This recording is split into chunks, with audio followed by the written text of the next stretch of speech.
Welcome to our Future in Space. I'm your host, Dr. Jeff Greenblatt. I'm the Vice President for Science and Research at Orbital Assembly Corporation. In this podcast, we explore the technical, economic, political, social, and ethical considerations of moving humanity off this planet and into the solar system. Our species is at an inflection point in its evolution. We now have the ability to sustain human life in low Earth orbit and soon throughout cislunar space and the rest of the solar system. This is happening for several reasons. The precipitous fall in the cost of launch, the exponential growth of computational capacity, the commercialization of low Earth orbit and soon the lunar surface, and the growing realization that we are outstripping our planet's resources, and we need to find new ways to derive the materials and energy that we need to sustain as a species. So are we going to remain ever locked on this little rock third from the sun, or will we expand outward into the solar system and thrive? I'm joined today by my co-host, Eric Ward, the Vice President for Engineering Design. Good morning, Eric. How are you? Good morning. I am doing really well. I'm excited about this interview. Today, we're joined by our guest, Dr. Pekka Janhunen. He's the research manager at the Finnish Meteorological Institute and has a background in space plasma physics. More recently, his research is focused on space habitats, and he proposed a concept for Ceres megasatellite habitat for expanding into the solar system in a scalable way. Pekka, welcome to our Future in Space. Thank you, Eric, and good morning, California. It's evening for me, but it's morning for you. Yep, a bit of a time change, but you know, with the miracles of modern day technology, we could get you on the phone here. So that's right. So yeah, so you've written this extremely interesting paper, which I discovered sometime last year, and I'm just going to bring up the title here so that our viewers can see it. It's called "Terraforming the Dwarf Planet: Interconnected and Growable Ceres Mega Satellite World." Dr. Janhunen, I would love to hear a little bit of a background on what got you interested in doing this study, and maybe some of the high-level results from it.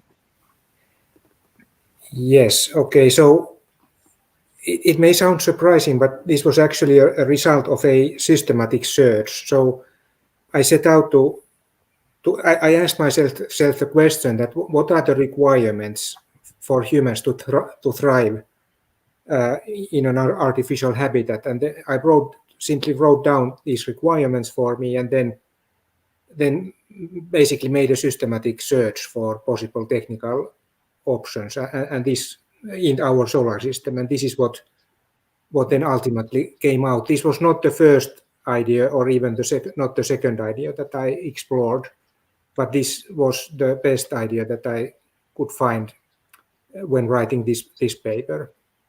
Mm-hmm. And this paper is about building an artificial habitat around Ceres, which is really scalable, so it can scale to billions of people, and it's not it forms an interconnected world. So it's a global. It's a world where travel from point A to point B is possible and easy. Okay, wow. There's a lot of really new information here. You have kind of taken out a page from Gerard K. O'Neill's, cylinder concept, which was popularized in the 1970s, and really taken it to a new level.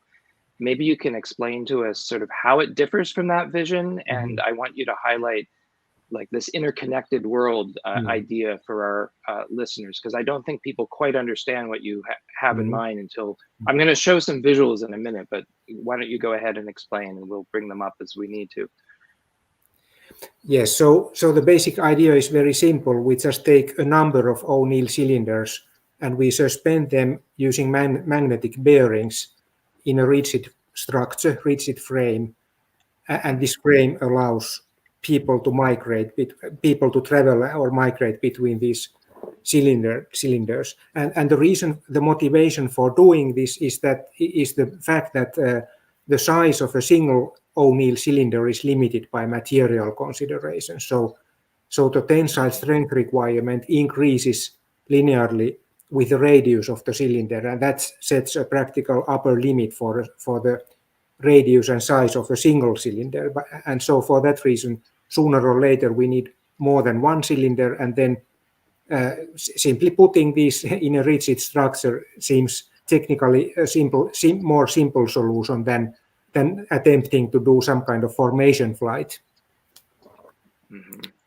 So each cylinder is, of course, not something that's possible today, but the physics of it, I think, has been largely worked out.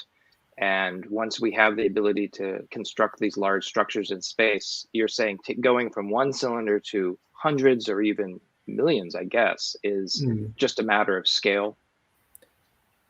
Yes, that is correct. And furthermore, also the size of a single cylinder is not fixed. So in the case that I analyzed, there was a certain assumption that I used a certain size, but they could be larger or smaller, and also different cylinders in this megasatellite could be of different size.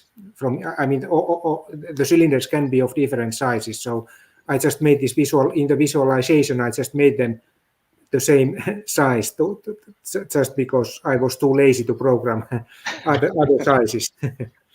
Right.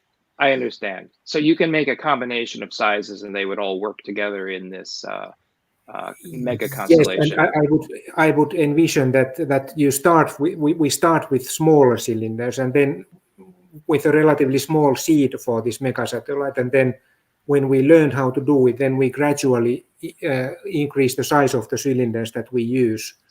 But those old cylinders, the small ones, they still remain there. So we don't delete anything. We don't dismantle anything that we have built. Right. Okay. And then all of the materials for these cylinders are coming from the dwarf planet Ceres in this case? Yes, hopefully. Of course, we hope that the fraction, of course, we want to maximize the fraction. That is always the goal. Of course, not all materials come from there initially. So we need to import at least plant seeds and microprocessors and stuff like that from Earth. But yes, indeed. So all the structural materials we should aim for them to come from Ceres. Okay, so that implies that Ceres has all of the elements that you need to construct these cylinders and the contents within it. So maybe you can just run through what some of those essential elements or materials are. Yes, so Ceres is, well, we don't know exactly what Ceres contains because there hasn't been a landing mission yet on Ceres. But we are thinking that Ceres is mostly like a carbonaceous asteroid. So it contains carbon compounds, water, rock, and then also metals, metal oxides, iron, a lot of iron also. But then also Ceres contains, most probably it contains a very nice amount of nitrogen. And nitrogen is, from my point of view, nitrogen is perhaps the most critical element that we need for settlements, for the reason that we need nitrogen to make air, to make the atmosphere of the settlement. And we need about 1% or a little bit less of the total mass of the settlement must be nitrogen. And that is roughly the amount that we have on Ceres. And nitrogen is more rare element on other solar system bodies, at least in the inner solar system, as far as we know. So right, nitrogen is the big reason why Ceres, why we think that Ceres is a unique object in the solar system. Yeah, I would definitely agree. I mean, nitrogen as a gas, you know, it boils at a fairly low temperature. And so even though we see a lot of frozen water in the outer asteroid belt and in the outer solar system, we think that there's comparatively little nitrogen there. And in the inner solar system, there's very little other than what we find on the Earth. And there's some nitrogen in the atmosphere of Venus, but that's mostly CO2. So it's kind of hard to find a large source of nitrogen that we would need to fill, you know, a civilization's worth of cylinders. And And you've recognized that as a limiting factor. And I also thought about possibilities to do without nitrogen, but I came to the conclusion that it's not feasible. So humans could breathe a purely oxygen atmosphere at reduced pressure. But then if we do that, then we have problems with the risk of fire is increased. And then also it's difficult for insects and birds to fly because the atmosphere is so thin. So the lift that they can produce with wings is lower. Oh, interesting. I don't think that's ever come up in the in the space exploration so far, where we do have humans at reduced atmospheric pressure, breathing essentially pure oxygen. And of course, we don't bring insects and birds along to the moon or, to the ISS yet. And also it might be that this pure oxygen atmosphere, I mean, it is not certain, but there is a possibility that it might be somewhat damaging to lungs in a lifelong exposure. But this is not certain, but there is such a risk, at least, I think. Eric, were you going to say something about, Oh, yeah. I was just wondering, you talk about, essentially turning Ceres into this, mega constellation of O'Neill cylinders. How many O'Neill cylinders of what size, like how many people could you support? How big could that get by using Ceres as a resource? Yes, so the cylinder that I considered in the paper, that has a 2-kilometer diameter and then a 10-kilometer length, and it can inhabit roughly 50,000 people. The cylinder is actually 5 + 5 kilometers in the long axis. So here you see the 5-kilometer part, but there is a symmetric. Well, on the left figure you see both parts. So there is a plane of symmetry which contains those mirrors, and then both upward and downward of this plane is a cylinder. So it's like a northern and southern hemisphere, so to say, or half space in this case. Okay. So about 50,000 people per cylinder in this case. Okay, 50,000 people per cylinder, and basically you build as many as you need to support a growing human population. Yes, exactly. And this is assuming that we aim for a population density which is about 500 per square kilometer, which is the same as in the Netherlands, for example. Okay, so a little dense maybe for the globe as a whole, but certainly comfortable. Right. Yes, and of course this is a free parameter. So if we think that it's too dense, then we can of course change it. There is nothing that enforces it to be exactly that. So it was just one number that I used as a starting point in this analysis, because it's nice to have some number to get some kind of numerical results. Right, and something close to what Earth is like today makes it a familiar reference point, I guess. Yes, exactly. So how many of these then could you build? I mean, you're getting that material, the structural material, the soil, the radiation shielding, all from Ceres.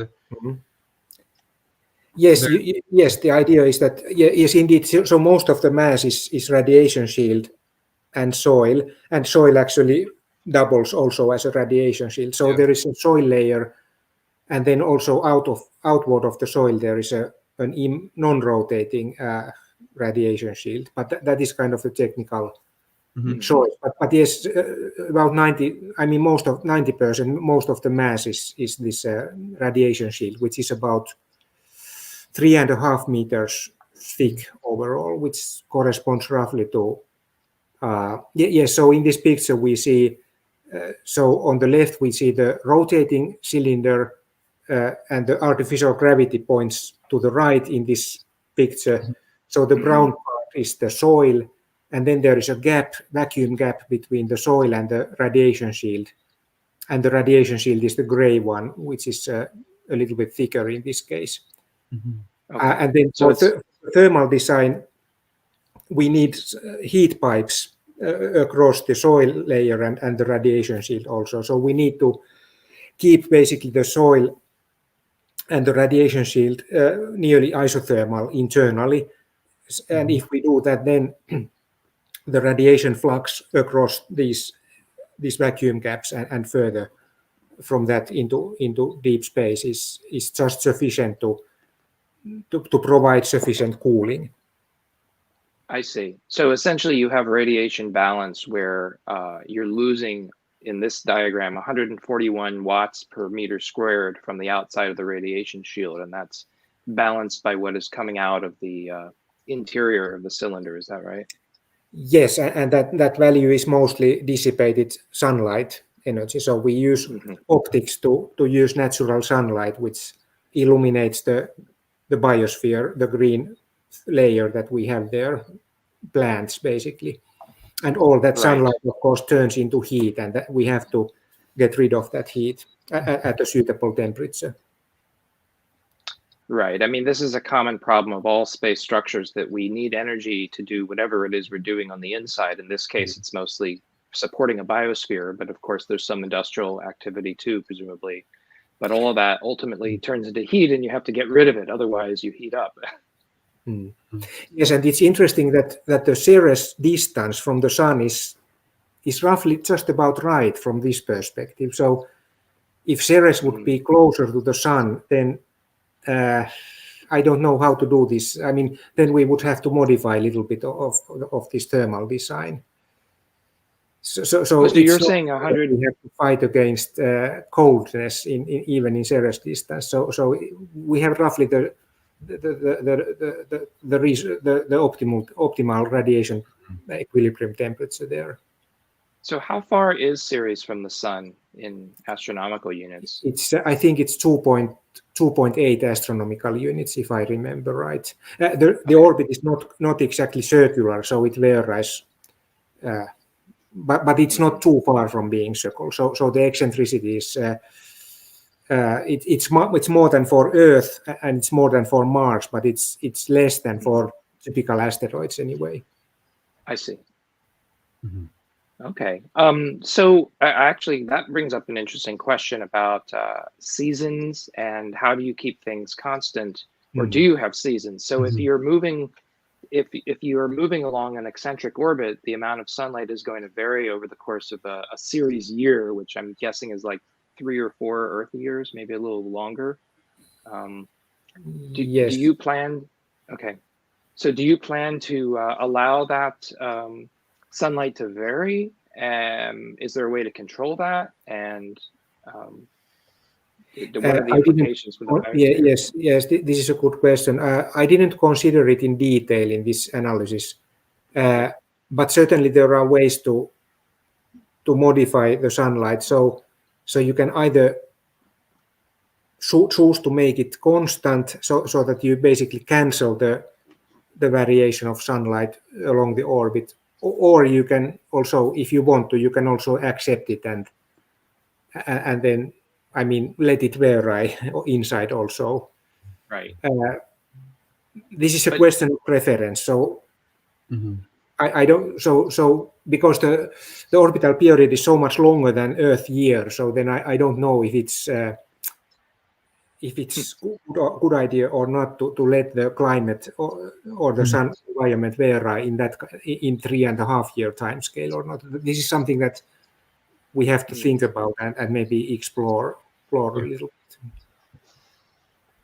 I don't think we necessarily know what is healthy. I mean, of course, we have on Earth this very strong annual cycle, but then there's interannual differences between that, right? You have dry years and wet years with more clouds in certain areas.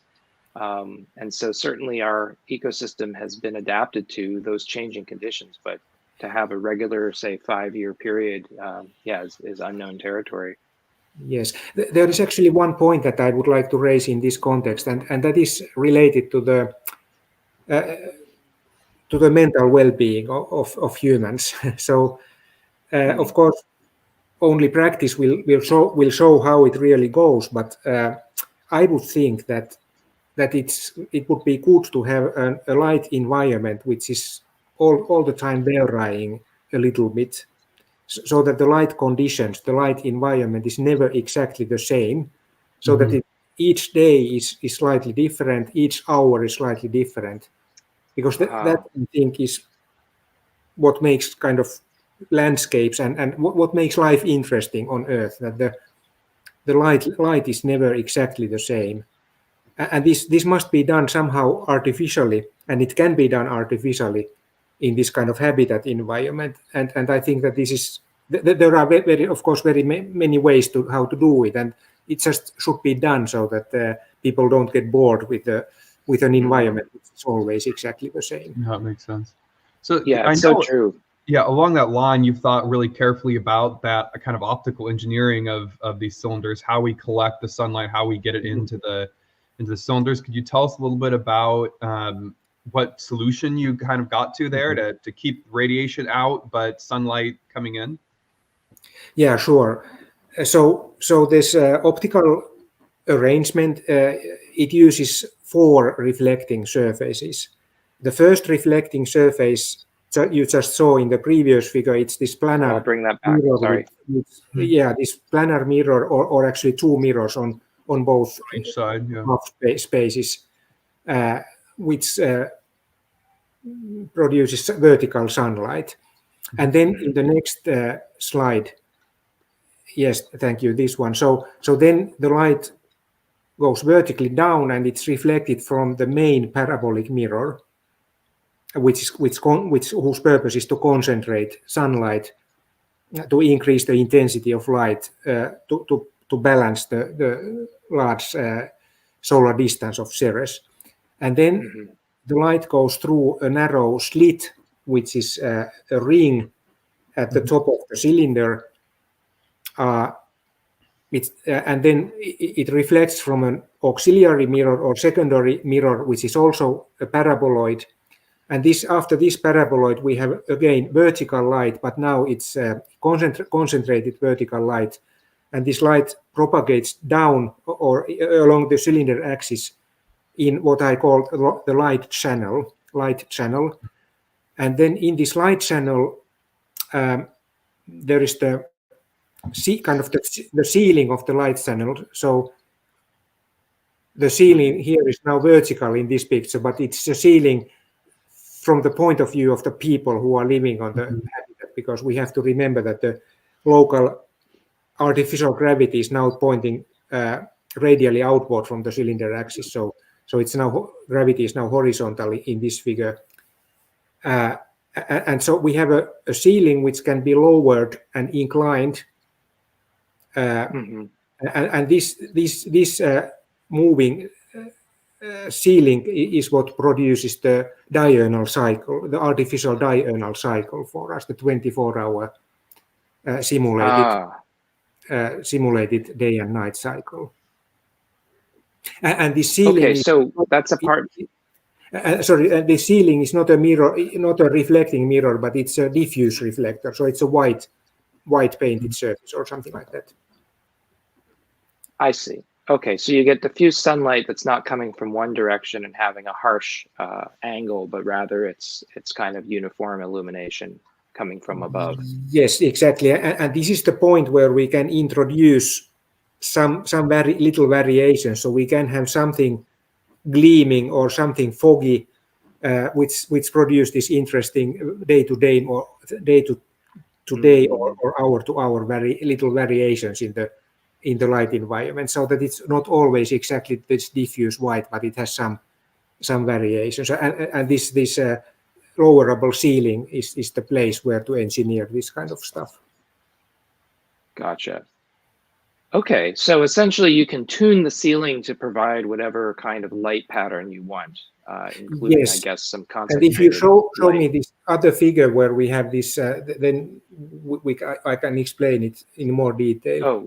Oh, this one? Yeah, this one, exactly this one. So okay, on the left, we see the ceiling. So when the ceiling is inclined in a large angle, then we have noon in that sector. So we have we have three segments or sectors. Well, segments is a better word. So in the one of the segments, in the uppermost one, we have nighttime, and the ceiling is along the sunlight, so it's not illuminated for that reason. In the next segment, we have afternoon, and the ceiling is more inclined. And then in the lowermost segment, we have dawn, so the ceiling is inclined, but in a small angle. Well, in addition to the, so when we have nighttime, we can also use simply blinders in this glass roof of the greenhouse, of the habitat that exists between the light channel and the habitat itself, to eliminate also these diffuse stray light reflections. And if we use this kind of scheme, then it turns out that we get a situation where we never lose any sunlight. So we just direct the sunlight in different places, but the total amount of sunlight that we consume, that we dissipate to heat, is constant in time. And the light curve is such that we have in the morning we have a linear increase of sunlight, then around noon we have a 4-hour stable sunlight, maximum sunlight, and then in the afternoon we have again linear decline of the sunlight. And it looks like because you're using, you said that you can use all of the light. This implies that if it's daytime one place, it has to be nighttime or dawn another. So you essentially have different time zones within the cylinder? Yes, exactly. Yes, that is exactly so. So we need 3 time zones, and then the differences between them are plus minus 8 hours. So there is one time zone 8 hours, and then one 16 hours, and then one 0 hours. I see. And how are they distributed around the perimeter of the time zone? Is it sort of, as you move around in a circle, you have the 3 time zones, or is it divided sort of along the length of the cylinder? It's divided at least along the length. So here the length is the vertical axis. So it is divided at least along the length, but it could also be, and this is a matter of preference, it's a matter of configuration. It could also be somehow variable along the azimuth angle. So we could also have angular sectors in different time zones. So that's up to preference how we want to do it. And what if the people in the cylinder all wanted to live in the same time zone? Would that present an engineering challenge, or is that possible? Yeah, it would be it's certainly possible to do, but it's but then we basically lose. We have to somehow reflect off a lot of sunlight, because during nighttime we want to block sunlight, and it has to go somewhere. Right. So and then if it goes to heat, if it dissipates to some black surface and turns to heat, then we have to manage that heat somehow. So it's possible, but it's kind of more cumbersome and more inefficient to do. And also I think that it's kind of a good idea to have somebody awake at all hours in this habitat. So right. I feel safer if somebody else is awake when I'm sleeping in this kind of system. Yeah, no, I wasn't implying that people would be up for 24 hours, just that everybody would have nighttime at the same time of day and daytime, and kind of what happens to the energy. But you're absolutely right. Yeah, then you have this energy management problem that becomes more difficult. So yeah, that would be interesting. It's a 5 kilometer section. You know, that's what, about an hour walk, right? You could walk from nighttime, you know, through afternoon into dawn, and about an hour going from one end of the tube to another. But yeah, I mean, you know, or actually it's like 1.5 kilo. It's like 1 mile long segment. So because it's 5 kilometers divided by 3, so it's about 1 mile. 1 mile each for each. 1 mile from one time zone to the next time zone. So if it's nighttime where you are, but you can't sleep, you just take a nice stroll over to daytime and right. And then no restaurant has to be open 24 hours a day, but just 8 hours, but there's always one that's open, so people can find Yeah, their midnight haunt wherever they want, right? Yeah, that's a good point. I actually didn't come to think about it, but it's actually a very practical thing. Yes. Mm-hmm. And shift work and so on is less yeah. of a problem because you're always in the sunlight when Mhm. you're awake. So interesting. Yeah. Well, go ahead, Eric. Did you have Oh, another? I was just going to ask, about the kind of self-similarity enabling growth. I know that was a goal of your design here. Yes. Uh, so how did you Mm-hmm. achieve that, and kind of how does that work in a kind of mega satellite like this? Yeah. So in this picture, it's kind of displayed. So basically, you have a disk, and then you can extend that disk from the perimeter. So it's like an island which can conquer new living area from the surrounding ocean. But in this case, it's not ocean, but empty space that surrounds it. And when you do that, then you have to expand also those oblique, those inclined mirrors at the same time. But those mirrors are very lightweight because their only function is to reflect sunlight. So it can be very thin aluminized membrane what this mirror is made of, and because this mirror sits in microgravity, all of this is sitting in microgravity, then Mm-hmm. it can be very very lightweight structure. So nearly all the mass is in the habitat disk, in the central disk, and also there it's mainly in the cylinders themselves, and their especially their radiation shields. Okay.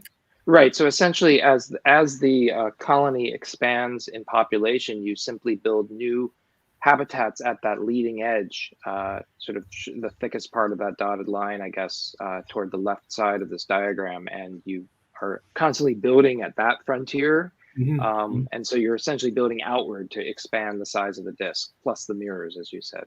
Is that right? Yes, you build always outward. Mm-hmm. So it's not a fixed, not a limited world, but it's an unlimited world. So if new people come in, you just expand the habitat and keep on doing that. So Wow, that's really fantastic. I mean, the way O'Neill had first imagined this, you would have a colony at like the Earth Moon L5 Mhm. point, right, which is a stable point in Earth's or an Earth Moon Mhm. orbit.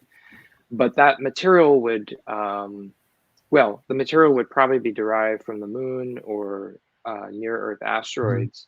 But he never really talked about how the colony would expand. And I don't think he had this scale in mind at all. It would sort of be maybe a few cylinders clustered together, but then you'd have a completely separate system orbiting, nearby. But the difference here is that everything is connected, right? So you can actually move from one cylinder to another without having to get in a spaceship. Is that right? I want to bring up that image again of the connections. Yeah, tell us how you would move from one cylinder to another if you wanted to visit a friend or family member who lived in another a city, I guess, right? Mhm. We may have lost Pekka temporarily. Yeah, he's dropped off here. So let's wait for him to rejoin. Yeah, I'm Such as yeah, such as such the as it is. internet. Yeah, I think it's a really interesting question to look at. I know it was important for Pekka to I think have sustainability essentially, right, and be able to conserve your atoms really. So Right. I'd be interesting, to kind of see how we approach that problem. And Yeah, because certainly space travel is an expensive, and in terms of cost as well as energy consumption. And we're not talking about a rocket like leaving Earth because you don't have the escape velocity problem, but you still have all these resources to create a pressurized vessel and life support and all of that to go to another cylinder. Here, I think the way he described it is it's basically just a big subway. Well, he's coming back here, so I'll bring him Okay. in. So I Hi. came. So hi again. So I lost my internet connection for a moment. So sorry for that. So the problem was on my end. Yes, no problem. Let me Glad just to ask the question again, and that maybe we'll just start, edit this part out. So I was asking about transport between different cylinders and how you had envisioned this. This is quite different from O'Neill's view, where you would essentially have to get in a spaceship to move from one cylinder to another, and you envisioned something which was quite a bit simpler than that. And I'm going to bring up the image that we had earlier, showing the close-up three-dimensional structure of all of these interconnected cylinders. Can you tell us how people would travel from one cylinder to another in your system? Yes, I haven't thought about it in very great detail, but it would be some kind of a vehicle which resembles maybe a car or a train. So anyway, but some vehicle which moves in a tunnel, which is in zero gravity, which is in microgravity, and which connects those cylinders. Okay. Actually, this brings up another question. These are all floating quite close to one another with those mirrors nearly touching. Are these in free, how would I call this, information flying, or are there physical links between them to keep their distances fixed? Physical links, yeah. So the Okay. megasatellite frame is what keeps everything fixed. Okay. And so what are the advantages of that?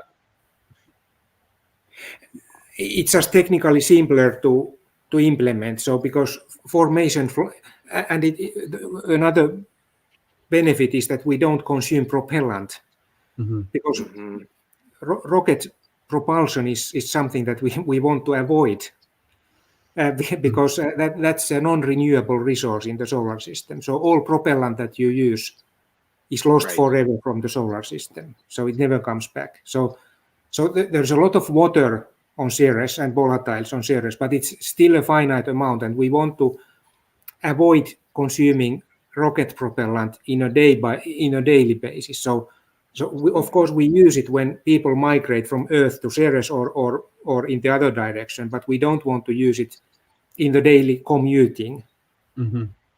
Absolutely, that's right. So you've basically envisioned that this entire world, which you said could house billions of people, a planet's worth, similar to Earth. Yes, I mean, it could grow even bigger than Earth eventually. So there is, in principle, even that would be possible in principle. Yeah. Actually, tell us about that. Of some limit. There is some limit to it, but that limit is very far away. Well, I was going to ask. Exactly what it is.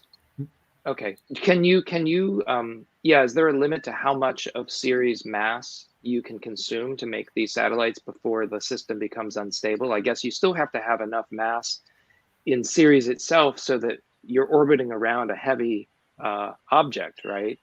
I mean, yeah, sure. That is one consideration, but of course, you could also then, if you hit that limit, if we hit that limit, then we could choose to exit from Ceres orbit and instead orbit the Sun in an orbit which is more or less the same as Ceres orbit. The drawback is then that the trip time from Ceres to this habitat is much longer, so we need more spacecraft. I mean, the travel time becomes much longer, and that means that we need more capital investment in maintaining that fleet of spacecraft, which carries new raw materials from Ceres. But it's not a fundamental limitation. But there is also another. Well, there are some issues related to Ceres angular momentum also, which I discussed a little bit in this paper. So when we remove material, if we use the space elevator, then we are reducing Ceres angular momentum. We are kind of robbing Ceres of its angular momentum a little bit. Oh, I see. And that slows down Ceres rotation. And there is also a risk that, which I discussed a little bit which I briefly mentioned in the paper, that if Ceres' internal structure is such that it's fluid inside and it has a solid crust, then we might cause differential rotation of Ceres by this process, and that might create new cryovolcanism in the worst case. And this is something something that we would like to avoid, and this must be monitored if we use the space elevator concept, that we don't create unwanted cryovolcanism on Ceres. I'm so glad you thought about that, as well as many other things that are probably not quite apparent yet. But yes, we're talking about a planetary transformation on unprecedented scale. So we better have thought through carefully what's going to happen to the planet as a result.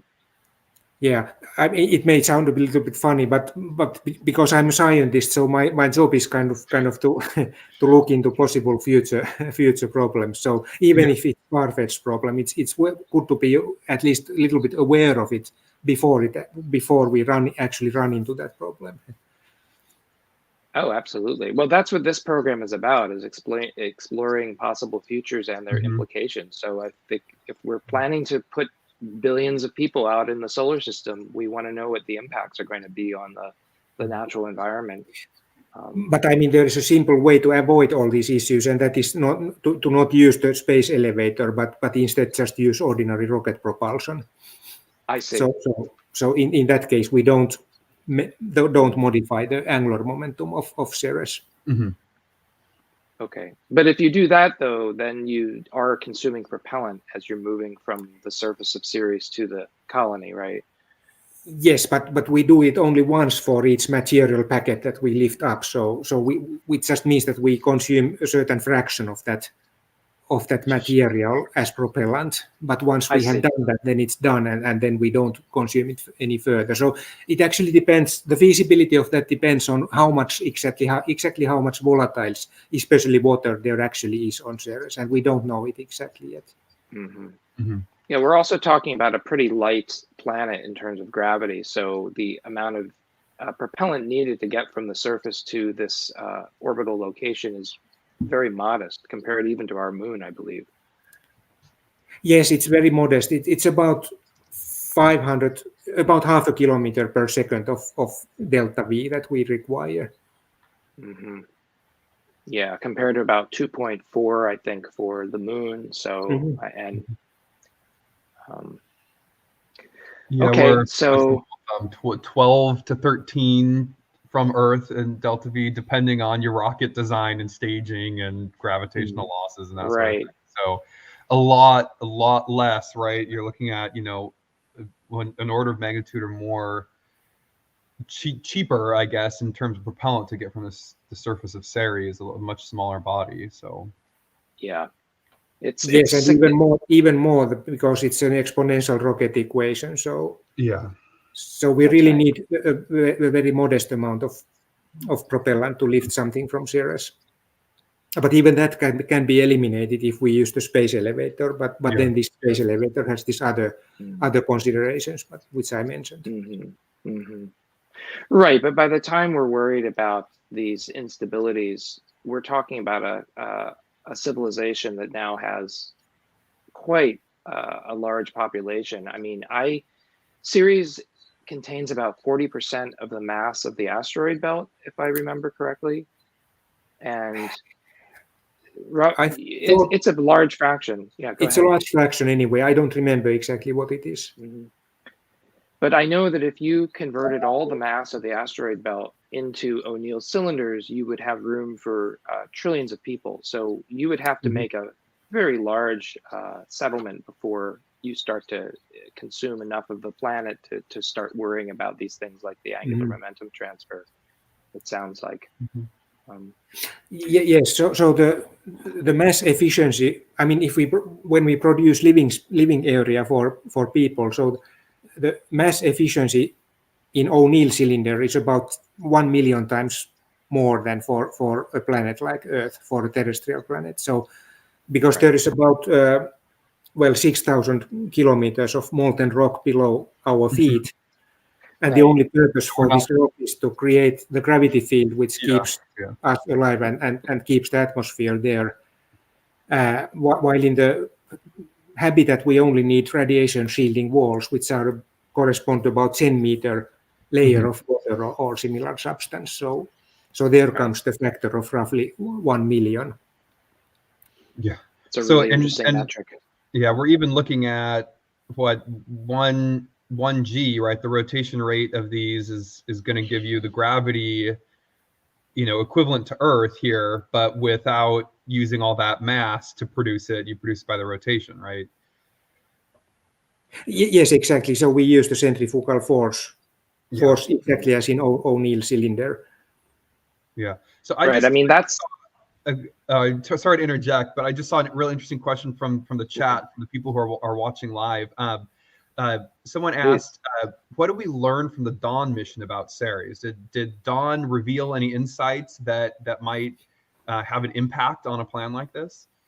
Well, I would say that at least we learned the existence of nitrogen-containing salts, so ammonia salts on Ceres. So we basically know positively that there are at least some ammonia salts on Ceres, and therefore there is nitrogen. Yeah. Excellent. And that's like you mentioned earlier, that's one of the enabling factors of creating a civilization like this, right? Is being able to have that inert gas to backfill the atmosphere. Yes, you could replace ammonia by, you could replace nitrogen by some other inert gas such as argon, but argon is even more difficult to find in the solar system than nitrogen. Right. Yeah, that's right. Yeah. While you're looking at questions, anything else that pops up right now, Eric? Or there's actually some really interesting ones. Let's see here near the beginning. There was this great question. Aidan was interested in the study. Kind of how you got from the very beginning to the end, and we talked a little bit about that. You started from the principles of what do we need to support life in space, and then looked at, okay, how can we make that happen? Aidan was wondering, through that whole process, what was one of your biggest challenges or roadblocks in going from that initial question to this study, and how did you overcome that? Well, I would say that the biggest roadblock was just to be brave enough to write down the right question, the right requirements. To write the right requirement that we need really 1G gravity and a large enough habitat and an interconnected world, not just an archipelago of isolated islands. So, once we kind of believe that such solution could exist, then finding the solution was not too difficult. I just made systematic search of all possibilities that we have in the solar system.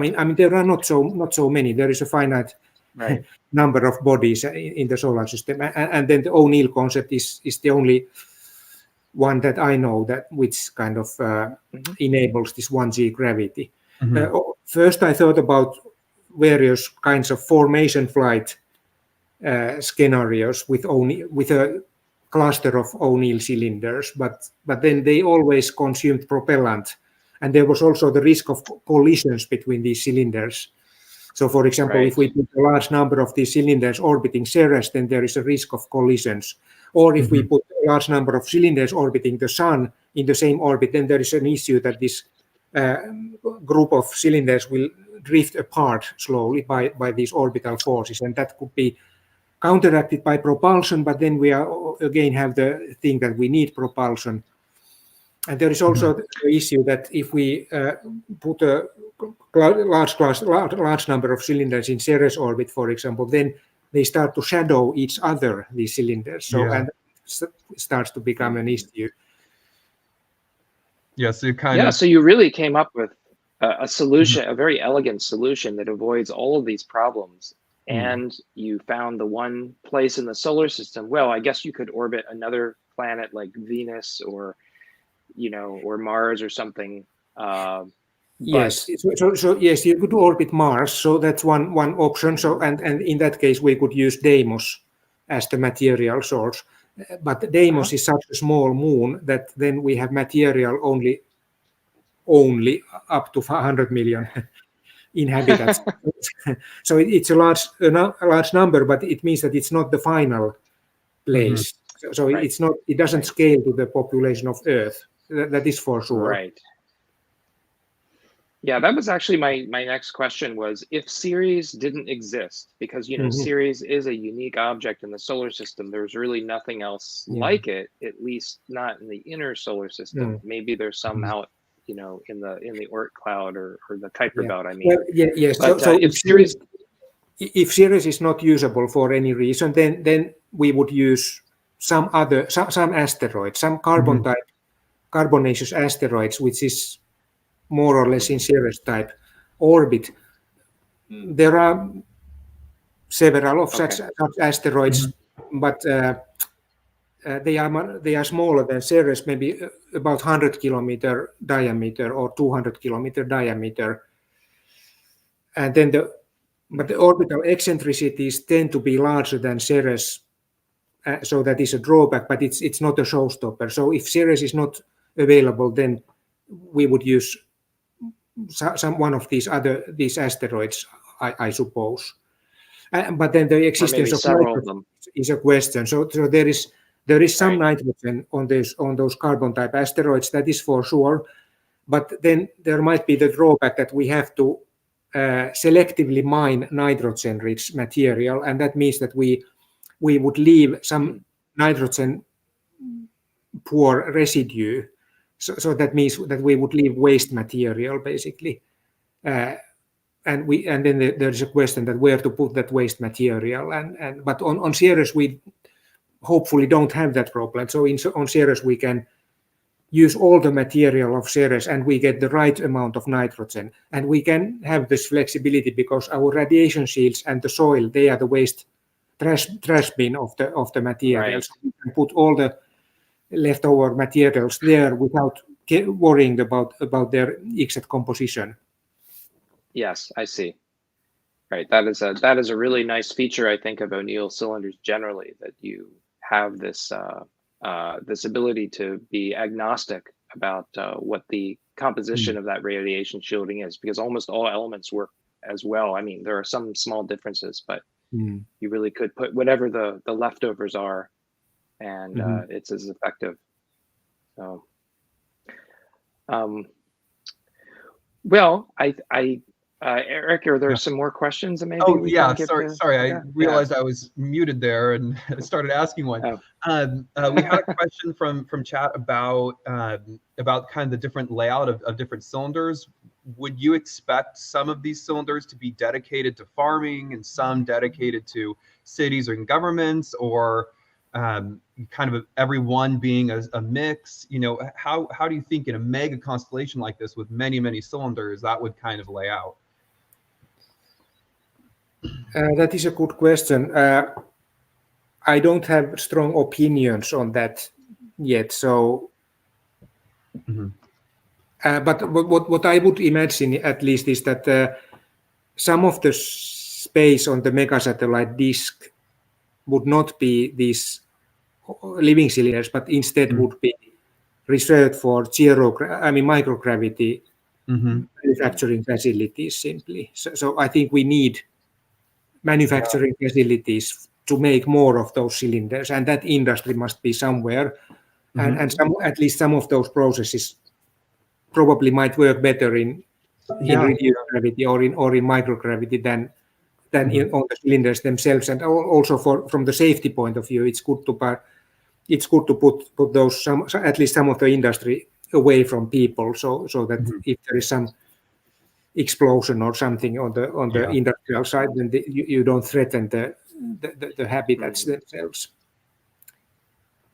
Yeah, it's really interesting. Definitely, I mean, this is something Jeff and I have been doing research on recently, on these sort of unique manufacturing processes that can be enabled by microgravity. That's a really interesting point, that exact same cylinder design, you just have it not rotate and you have all of a sudden a microgravity area. Or I suppose you could theoretically rotate at higher speeds or rotating but lower, and be able to do different types of research and manufacturing as different levels of gravity might allow.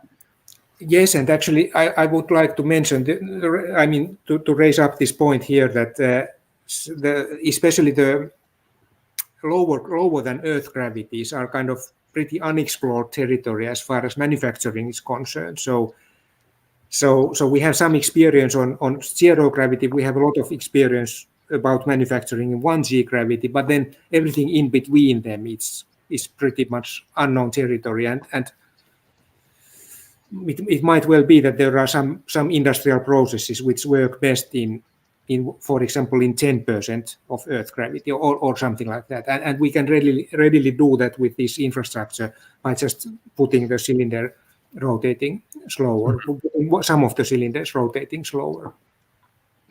Yeah, that makes sense. I mean, you can figure out whatever mix you need for the manufacturing purposes. And also, we might find that people are able to be healthy in partial gravity and prefer it because it is a lighter, environment. I mean, people don't weigh as much. They can feel, they're more flexible in their bodies. They can jump higher. Sports are more fun. So I could imagine that there could be cylinders of different gravities that people can choose to live in. Yes, especially for elderly people. I mean, those who have challenges in moving. Right. Yeah, definitely a frontier for medical research. We don't know for sure that would work, but we love the idea that it might be possible. And hopefully by the time we're building cylinders around Ceres, we know exactly what is prescribed medically for people. Well, this is such a unique concept. I'm really glad we were able to get you on the show and share your vision with this wider audience, because I think it really adds to the discussion that our community has been having over the last few decades, really, about what might be possible. O'Neill kind of showed the way, but there's been a lot of attention in how do we get started with very small cylinders in low Earth orbit, and now you're taking it to the extreme other end of what kind of an endpoint might be as we truly scale as a civilization. So,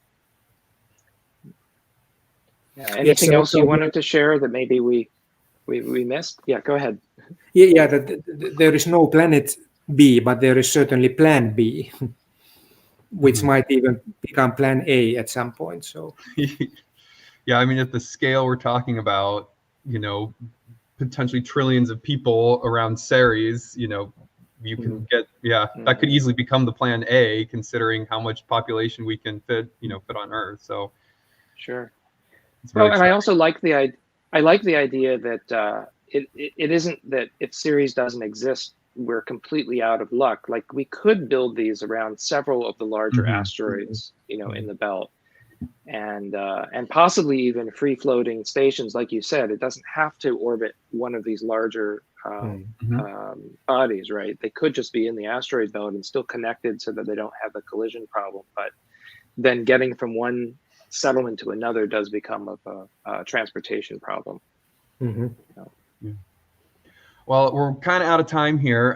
We have some more interesting technical questions, but I'll go ahead and put a link to the paper in the show notes in the YouTube and the podcast when that gets out. So any of our listeners can read through the paper yourselves. It's I find it fascinating, and it really does address a lot of these technical issues. So I guess we'll wrap up here, but Pekka, thank you so much for coming on and kind of sharing this great idea of this mega constellation, of what some of these, we've been talking about, like Jeff said, we've been talking about things like O'Neill cylinders and different ways to support light from space, but really interesting to kind of look at an application of that on a much grander scale. So thank you so much for joining us. Yeah, it was my pleasure, and thank you for your interest in this topic. Yeah, absolutely. And then for all our listeners, you can reach out to us if you've got an idea for future discussion topics, people you'd like us to interview. You just want to engage with the show. Feel free to email us. Our email is ourfutureinspace@orbitalassembly.com. And you can also reach out to us on Twitter @ourfuturespace or Facebook at Our Future in Space. So thank you for joining us, and we will see you guys in 2 weeks. Great. Thank you. Okay. Bye-bye. Bye. Bye.